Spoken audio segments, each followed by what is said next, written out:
फूलों की राजकुमारी थम्बलीना की कहानी। बहुत समय पहले की बात है। एक महिला अकेली रहती थी। उसकी कोई संतान नहीं थी। वो बेहद निराश हो गई थी कि एक रोज़ वो एक परी के पास गई। उस परी ने उसे एक बीज दिया और कहा, घर जाकर इसे गमले में लगा देना। उस महिला ने वैसा ही किया। जब वो सुबह सोकर उठी तो उस बीज में से सुंदर जादुई फूल टूलिप उग चुका था। टूलिप की एक पंखुड़ी अध खुली थी। उस महिला ने उस पंखुड़ी को चूमा तो वो पूरी तरह खुल गई और उसमें से एक बेहद सुंदर और प्यारी सी लड़की निकली। वो लड़की बहुत ही नाजुक थी, एकदम फूल की तरह, और वो इतनी छोटी थी कि उस महिला ने उसका नाम थम्बलीना रख दिया, क्योंकि वो अंगूठे के आकार जितनी ही थी। उस महिला ने कहा कि मैं तुम्हारी माँ हूँ और तुम्हें बहुत प्यार से रखूँगी। थम्बलीना भी बेहद खुश थी। वो फूलों के बिस्तर पर सोती और उसकी माँ उसका बहुत ख्याल रखती। एक रोज़ वो खेल रही थी तो एक मेढक की नज़र उस पर पड़ी। उसने सोचा, यह लड़की तो बहुत ही सुंदर है, मैं अपने बेटे की शादी इससे कराऊंगा। वो थम्बलीना को उठाकर ले गया।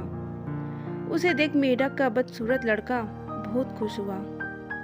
थम्बलीना को उन्होंने पास के तालाब के एक पत्ते पर रख दिया, जहाँ से वो चाहकर भी भाग नहीं सकती थी, और खुद शादी की तैयारियों में जुट गए। थम्बलीना रोने लगी कि तभी एक तितली की नज़र उस पर पड़ी, तो उसने उसे उठाकर फूलों के शहर में छोड़ दिया। तितली थम्बलीना के लिए कुछ खाने का इंतजाम करने गई थी, और इतने में ही एक काले झींगुर ने उसे देखा और उसकी खूबसूरती पर फिदा हो गया।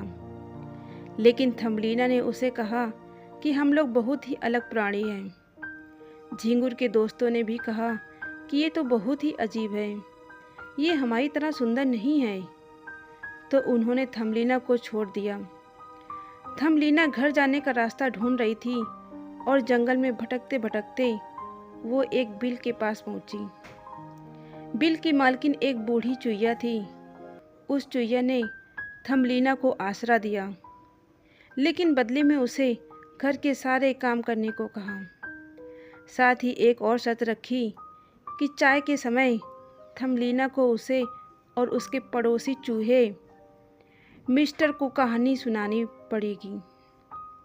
इतने में ही वो पड़ोसी चूहा मिस्टर आया और उसने थम्बलीना को देखा। थम्बलीना पर उसका दिल आ गया।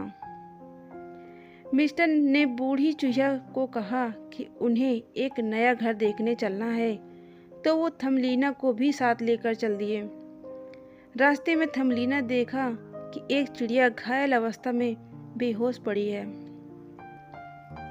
थम्बलीना ने उसकी मदद करनी चाहिए, तो दोनों चूहों ने कहा कि इसे मरने दो, इसकी क्या मदद करोगी। पर थम्बलीना का दिल न माना।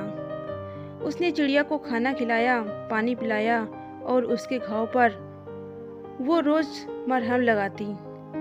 एक दिन मिस्टर ने अपने दिल की बात बूढ़ी चुईया को कही कि वो थम्बलीना से शादी करना चाहता है, तो वो बेहद खुश हुई। थम्बलीना को जब यह बात पता चली तो उसने साफ इनकार कर दिया, लेकिन चुईया न मानी। तब थम्बलीना ने कहा कि ठीक है, लेकिन एक आखिरी बार मुझे उस घायल चिड़िया से मिलना है। थम्बलीना जब वहाँ गई तो उसने देखा वो चिड़िया ठीक हो चुकी है और आसमान में उड़ रही है।